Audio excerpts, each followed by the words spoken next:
Assalamu alaikum. Let's cook. Malka Leifer. People, this evil European bagel is one of the most horrific teachers or educators in the past 100 years.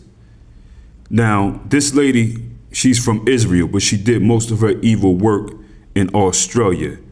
She's involved in one of the most high-profile child sexual abuse and international extradition cases ever involving Australia and Israel. This lasted more than 15 years. Why did it take so long? Because she had her people protecting her.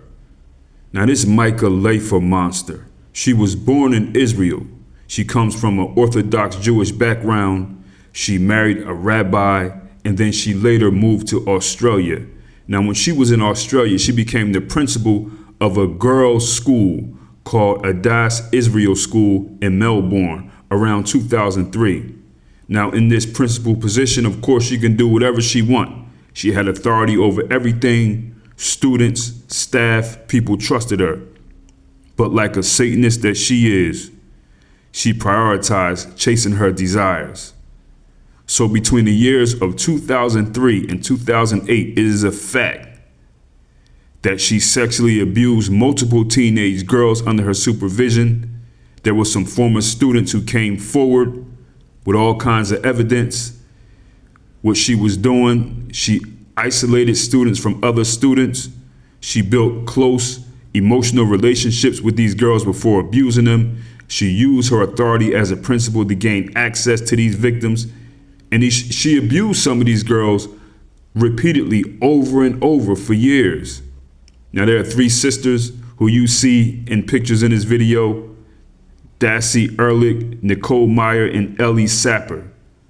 Now they became known as the big time complainants against this woman because they were abused by this demon at this school.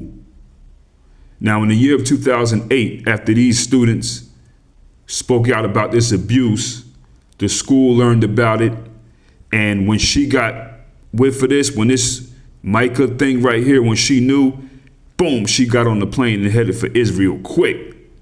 She said, I'm gonna go home, I'm safe over there.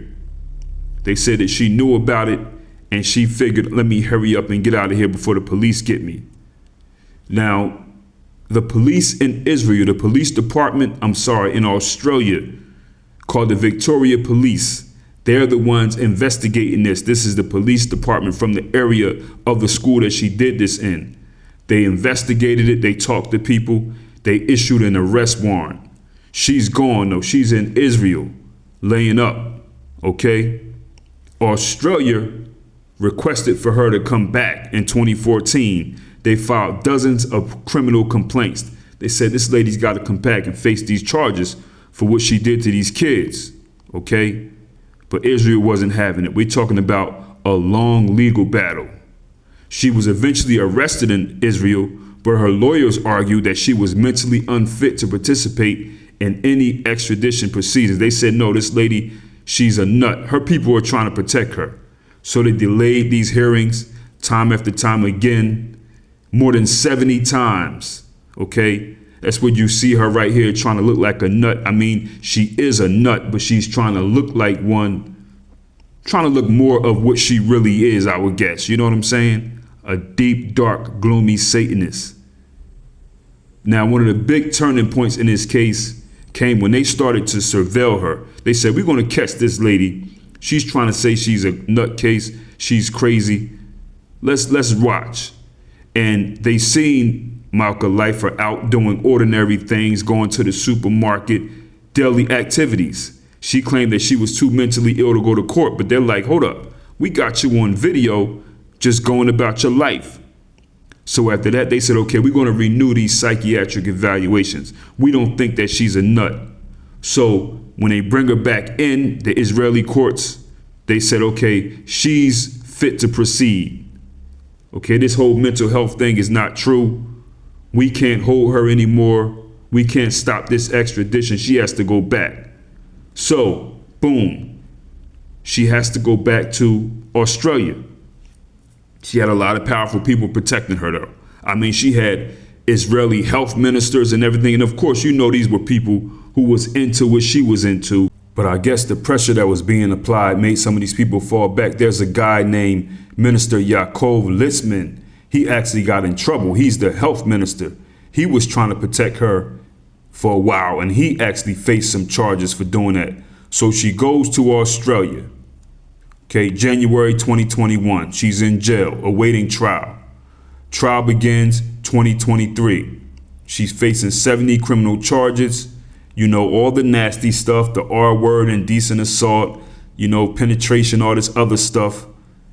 And after weeks of evidence, the jury found her guilty on 18 charges involving 2 former students. They also acquitted her on many other charges though. Okay. And in August of 2023, the court sentenced Malka Leifer 15 years in prison and a non-parole period of 11 years and 6 months, making her eligible for parole in June 2029. So 3 more years after all the evil that she's done, she gets out. Probably can be a teacher in Florida somewhere, New York, who knows? You know what I mean? With the connections that she has. But slap on the wrist, people. She's getting right out. You know, June 2029. This lady should be behind bars for life. Now, there was also separate civil lawsuits, people going for their bag of money pretty much for what she did. You know, and of course, these people are going to get paid. They probably already got paid. And this became a big time international case because these people got exposed. It was like, you all are really going to protect her and keep her here? You know what I mean? This is a lady who was the principal.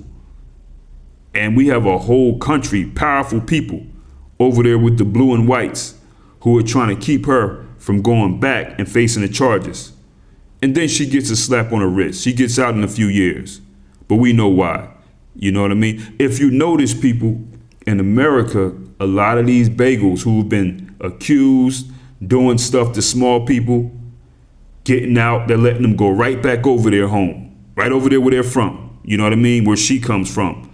Letting them straight out. They don't have to do no time in the state penitentiaries or nothing like that after getting caught up from harming small people. And they're letting them go right home to Israel. You know what I mean? That's what's going down, people. But this is a very disgusting situation. This lady's she should be in prison for the rest of her life.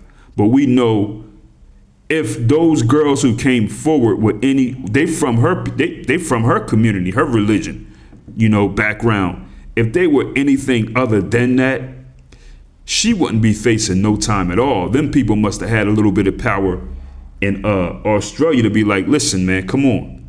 And that's probably how it went down. But we know if this woman was in charge of a school with predominantly black children, she wouldn't face any charges. She got that off. It probably wouldn't even be a story. Anyway, people, easy.